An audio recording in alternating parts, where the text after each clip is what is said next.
Hello friends, నేను మీ doctor Shruti consultant and fertility expert 49 hospitals LB Nagar branch. చాలా మంది ప్రెగ్నెన్సీ కోసం ప్లాన్ చేసే కపుల్స్ ఎప్పుడు డాక్టర్ని అప్రోచ్ అవ్వాలి అనే పెద్ద డౌట్లో ఉంటారు. కొంతమంది ఏమో మీకు ఇప్పుడే కదా మ్యారేజ్ అయింది, ఇంత తొందరగా ఎందుకు కన్సల్ట్ అవ్వడం, కొంచెం టైం తీసుకోండి, 1-2 years తీసుకోండి అంటారు.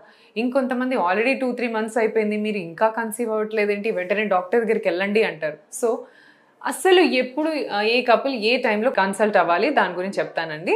ఫస్ట్ థింగ్, మ్యారేజ్ అయిన couples if they are in between 25 to 35 years of age మధ్యలో ఉన్నారనుకోండి.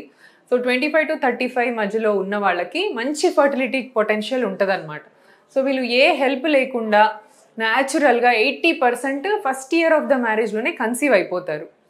సో 25 to 35 years ఏజ్ ఉన్న వాళ్ళు ఫస్ట్ 1 year ఆఫ్ ద మ్యారేజ్లో కూడా కన్సీవ్ కాలేదు అంటే so total 12 months of trying the pregnancy. మీకు మ్యారేజ్ అయ్యి 1 year అయిపోయింది, కానీ మీరు అందులో ప్రయత్నించింది మాత్రం 6 నెలలే అనుకోండి, అది లెక్కలోకి రాదు. ప్రెగ్నెన్సీకి మీరు ఎవ్రీ మంత్ ప్రయత్నించి 12 months మీరు ట్రై చేశారు అయినా కూడా రావట్లేదంటే then is the time that you have to consult the doctor. So 12 months of trying for pregnancy without any result, అప్పుడు మీరు డాక్టర్ని ఖచ్చితంగా కన్సల్ట్ అవ్వాలి. ఇది నేను మెన్షన్ చేసినట్టు బిట్వీన్ ద ఏజెస్ 25 to 35. 35 పైన పడ్డ వాళ్ళ సంగతి ఏంటి? ఆఫ్టర్ 35-36 ఫర్టిలిటీ పొటెన్షియల్ తగ్గుతుంది. అంటే మనంతటా మనమే ప్రెగ్నెంట్ అయ్యే ఛాన్సెస్ కొంచెం తగ్గుతాయి. Because age related decline in the ovarian reserve and quality of the egg, quality of the sperm అన్నీ పడిపోవటం వల్ల 35 అబోవ్ ఉన్న వాళ్ళు ఓన్లీ 6 months మాత్రమే న్యాచురల్గా మీరు ట్రై చేసి వెంటనే డాక్టర్ని అప్రోచ్ అయిపోవాలి. సో వీళ్ళ time limit is reduce to almost half. 35 to 38-39 years ఉన్న వాళ్ళు only 6 months of natural pregnancy trying and then consulting the doctor. ఇంకొంతమంది సో వాళ్ళు లేట్ మ్యారేజెస్ చేసుకుంటారు, లేదా సెకండ్ మ్యారేజ్ అయి ఉంటారు, ఆర్ఎల్స్ కెరియర్ సెటిల్ అవ్వడానికి లేట్ అయ్యి 38, 39, 40లో మ్యారేజ్ చేసుకుంటారు. సో మరి వీళ్ళ పరిస్థితి, వీళ్ళు ఏంటంటే నాట్ ఈవెన్ 6 months అండి, వీళ్ళు ఓన్లీ 2 to 3 months మాత్రం న్యాచురల్గా ట్రై చేయాలి మ్యారేజ్ అయిన వెంటనే. అండ్ ఇమీడియట్గా 2-3 monthsలో రిజల్ట్ రాలేదు అంటే డాక్టర్ ఆర్ ఇన్ఫర్టిలిటీ స్పెషలిస్ట్ని కన్సల్ట్ అవ్వాలి.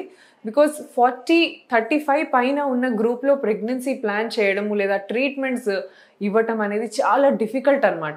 మనం ఎంత మంచి ట్రీట్మెంట్ ఇచ్చినా కూడా బాడీ ఎగ్ ఆ స్పర్మ్ రిసీవ్ చేసుకోవడము చాలా ప్రాబ్లంగా అనిపిస్తుంది. సో ఇలాంటి వాళ్ళు మెయిన్గా ఇన్ఫర్టిలిటీ ప్రాబ్లమ్స్తో సఫర్ అవుతున్నారు. అందుకని మీరు అర్లీగా అట్ ది అర్లియెస్ట్ డాక్టర్ని అప్రోచ్ అయితే మీరు ఆ గోల్డెన్ పీరియడ్ని మీరు మిస్ చేయకముందే మీకు డాక్టర్ అడ్వైజ్ ఇస్తారు. మీకు న్యాచురల్గా ట్రీట్మెంటే అవసరమైతే అదే ట్రై చేస్తారు, లేదా స్పర్మ్ కౌంట్ కొంచెం తక్కువ ఉన్న వాళ్ళకి IUI ఆప్షన్స్ ఉన్నాయి. అలాగే very very low sperm count or tubal blocks, ఇంకేమైనా ప్రాబ్లమ్స్ ఉన్న వాళ్ళకి IVF ట్రీట్మెంట్స్ కూడా ఉన్నాయి. సో ఎనీ ఏజ్ గ్రూప్ నేను ఇందాక చెప్పిన టైం పీరియడ్ మీరు ట్రై చేసి అవ్వట్లేదంటే 1 month కూడా ఎక్స్ట్రా వేస్ట్ చేయకుండా డాక్టర్ని అప్రోచ్ అవ్వండి. జస్ట్ ఫర్ అన్ ఒపీనియన్, అసలు ఒపీనియన్ తీసుకోండి, ఒక స్కాన్ చేయించండి, మీ గర్భసంచి ఎలా ఉంది, ఎగ్స్ ఎన్ని ఉన్నాయి, అండ్ మేల్స్ కూడా జస్ట్ ఒక సెమెన్ అనాలిసిస్ చేయించుకొని చెక్ చేసుకోండి. Even if you want to wait, మాకు ఇంకొంచెం టైం కావాలి, మేము ఆగచ్చా, ఇది తెలుసుకోవడానికి కూడా మీరు ఒక్కసారి డాక్టర్ని కన్సల్ట్ అయితే ఓకే మీరు ఇంకో 3 months వెయిట్ చేయొచ్చు, మీరు ఇంకో 6 months ఆగచ్చు, అలా మీ రిపోర్ట్స్ అన్నీ చూసి మీకు డాక్టర్ ఒపీనియన్ చెప్తారనమాట.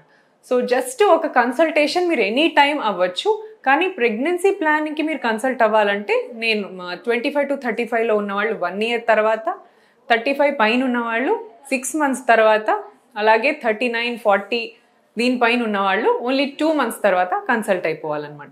So this is about the duration of wait before you consult a doctor. Thank you so much.